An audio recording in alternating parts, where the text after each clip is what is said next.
Hey, my name is Richard Maharg. I'm the owner of 1171 Design and Machining. I always like it when businesses, machine shops do walkthroughs and kind of show everybody what's going on.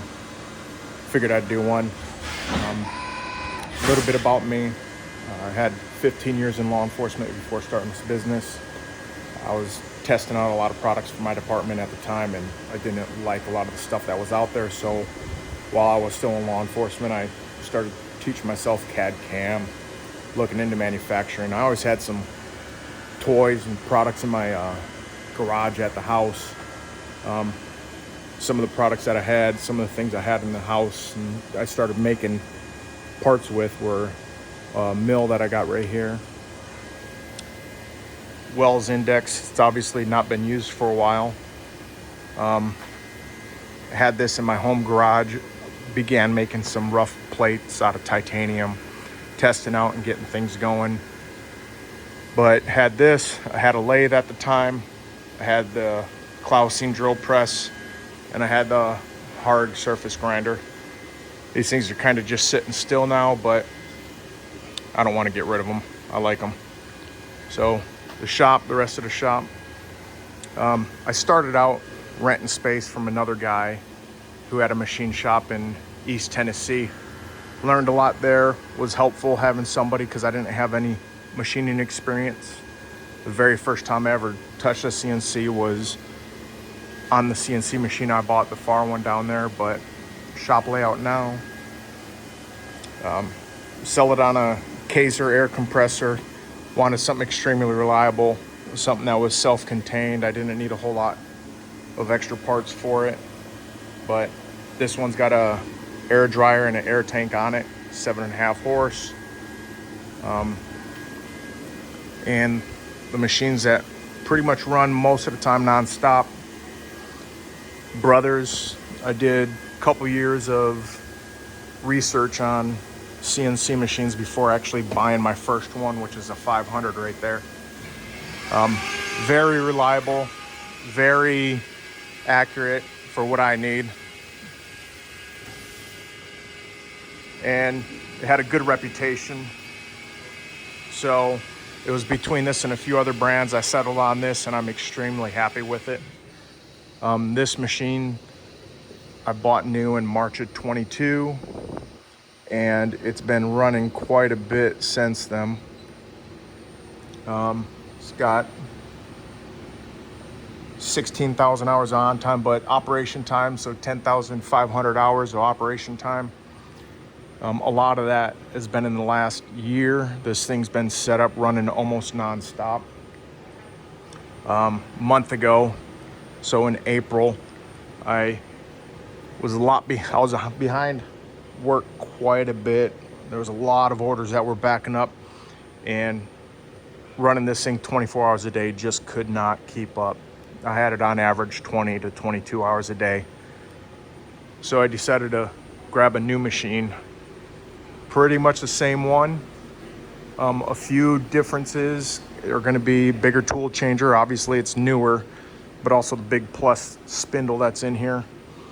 I was kind of just thinking that getting a second machine would allow me to double my workload instantly for my production, but this thing's actually increased it by more than double because it's got the big plus spindle, and because some of the programming that's built into this control, I'm able to run my parts substantially faster. Some of them 5-6 minutes per part quicker.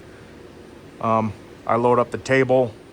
I can get 10 on this pallet, and I'll have well over an hour saved just on those 10 parts. So this machine's helped quite a bit. It was very easy going from the 500 and learning this new control. It didn't take a whole lot, but I'm really enjoying this new machine. Some of the things on this new machine, the XD2, the tool changers, still extremely fast, but it's softer. It doesn't hit quite as hard. At 500, it's a monster. That thing goes so quick and it just smashes. I don't want to say smash really, but it just seems more violent, whereas the 700 is kind of refined a little more, and it's a little softer hitting when it does a tool change. Still very quick. We'll talk about my table setup here. Initially,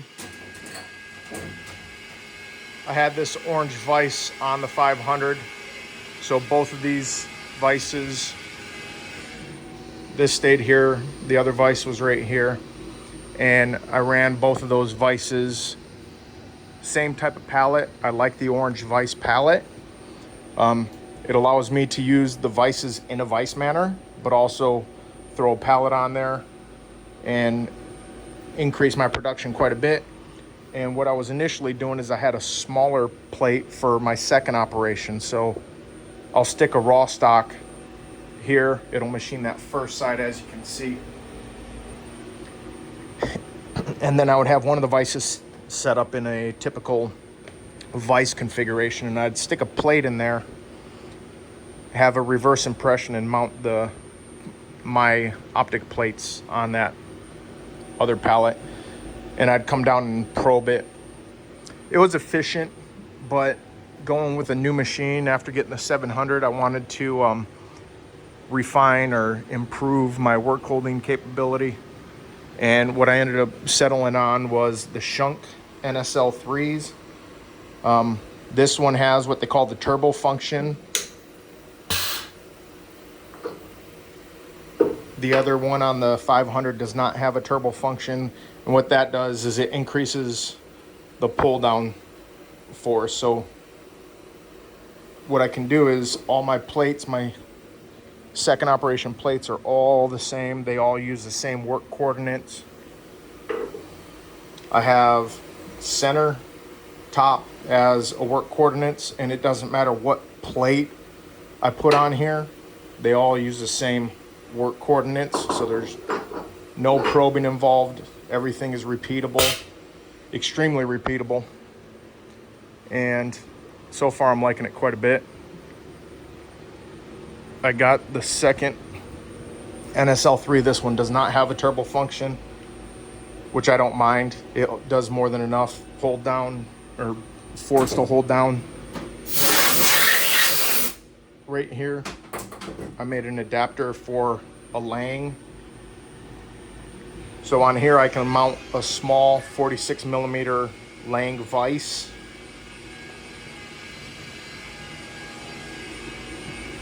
And this is used for my dovetail mounts, the 509T or the Acro. I just take it off, just get a little more clearance for some of my parts, but I had to make this adapter because I wanted the Shunk for the single pull stud work coordinates.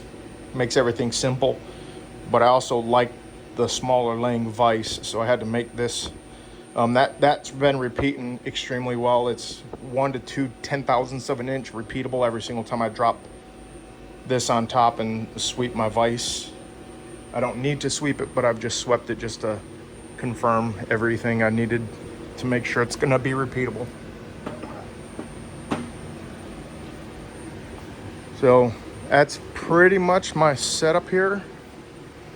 I keep a lot of my second operation vise or pallets down here. A lot of my raw stock over here, spare parts, some of my vise jaws, extra tools and equipment. I got a lot of my pallets, first operation pallets. I got some second operation larger pallets, and then I just got a flat plate so I can do whatever random larger material machining or whatever I feel like putting on there. Just a little bit of a packing and storage area, a little bit of inspection stuff. Every time I machine a plate, I'll bring it over. While it's on the machining the first operation, I'll always test fit an optic on the first operation just to make sure it's good to go. I'll flip it over, machine the second operation, and when it's done, I'll bring them over here and I'll get most of my plates. I'll throw in my micrometers, confirm some of the measurements. I like to hold about 1 thou variation or less Way less than this industry standard. But if my machines can do it, I'm gonna make sure they can do it. I'm always updating my tools, my work holding, confirming checks built into the machine to confirm everything's staying consistent. If the tool gets moved, or if it pulls out a little bit, or if it gets pushed in, I'm always doing updated length checks. On the 700, I've actually got a built-in radial spindle or tool probe. So every time I change out my tool, I'll come over here and I'll get a radial measurement, because they're not always the exact same. Just because it says it's a 1/4 inch doesn't mean it's a 1/4 inch. And having those checks built into place is the only way to confirm everything's going to be consistent across your products that you're making. So that's about it for now. Appreciate you guys.